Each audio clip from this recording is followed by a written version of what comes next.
एक सासू माँ और बहू थी। सासू माँ हर रोज ठाकुर जी की पूरे नियम और श्रद्धा के साथ सेवा करती थी। एक दिन शरद ऋतु में सासू माँ को किसी कारणवश शहर से बाहर जाना पड़ा। सासू माँ ने विचार किया कि ठाकुर जी को साथ ले जाने से रास्ते में उनकी सेवा पूजा नियम से नहीं हो सकेगी। सासू माँ ने विचार किया कि ठाकुर जी की सेवा का काम अब बहू को देना पड़ेगा, लेकिन बहू को तो कोई अक्ल है ही नहीं कि ठाकुर जी की सेवा कैसे करनी है। सासू माँ ने बहू को बुलाया और समझाया कि ठाकुर जी की सेवा कैसे करनी है, कैसे ठाकुर जी को लाड करना है। सासू माँ ने बहू को समझाया कि बहू, मैं यात्रा पर जा रही हूँ और अब ठाकुर जी की सेवा पूजा का सारा कार्य तुमको ही करना है। सासू माँ ने बहू को समझाया, देख ऐसे 3 बार घंटी बजाकर सुबह ठाकुर जी को जगाना, फिर ठाकुर जी को मंगल भोग कराना, फिर ठाकुर जी को स्नान करवाना और ठाकुर जी को कपड़े पहनाना, फिर ठाकुर जी का श्रृंगार करना और फिर ठाकुर जी को दर्पण दिखाना। दर्पण में ठाकुर जी का हंसता हुआ मुख देखना, बाद में ठाकुर जी को राजभोग लगाना। इस तरह सासू माँ बहू को सारे सेवा नियम समझाकर यात्रा पर चली गई। बहू ने ठाकुर जी का सेवा कार्य उसी प्रकार शुरू किया जैसा सासू माँ ने समझाया था।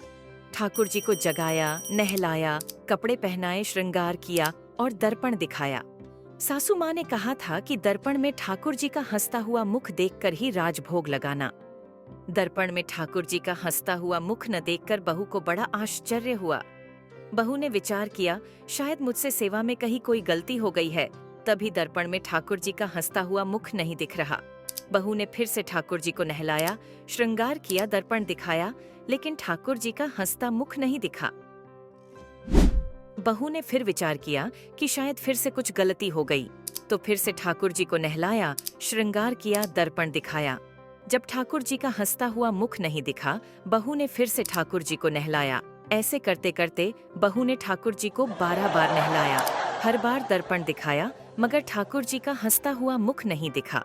जब बहू ने 13वीं बार फिर से ठाकुर जी को नहलाने की तैयारी की, तो ठाकुर जी ने विचार किया कि जो इसको हंसता हुआ मुख नहीं दिखा, तो ये तो आज पूरा दिन नहलाती रहेगी।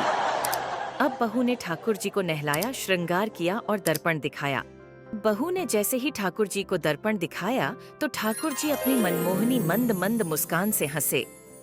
तब बहू को संतोष हुआ कि अब ठाकुर जी ने मेरी सेवा स्वीकार करी। अब यह रोज का नियम बन गया, ठाकुर जी रोज हंसते। सेवा करते करते अब तो ऐसा हो गया कि बहू जब भी ठाकुर जी के कमरे में जाती, बहू को देखकर ठाकुर जी हंसने लगते। कुछ समय बाद सासू माँ वापस आ गई। सासू माँ ने ठाकुर जी से कहा कि प्रभु, क्षमा करना, अगर बहू से आपकी सेवा में कोई कमी रह गई हो तो अब मैं आ गई हूँ आपकी सेवा पूजा बड़े ध्यान से करूंगी। तभी सासू माँ ने देखा कि ठाकुर जी हंसे और बोले कि मैया, आपकी सेवा भाव में कोई कमी नहीं है, आप बहुत सुंदर सेवा करती हैं, लेकिन मैया दर्पण दिखाने की सेवा तो आपकी बहू से ही करवानी है। इस बहाने में हंस तो लेता हूँ। निश्चल सेवा भाव से प्रभु भी प्रफुल्लित होते हैं।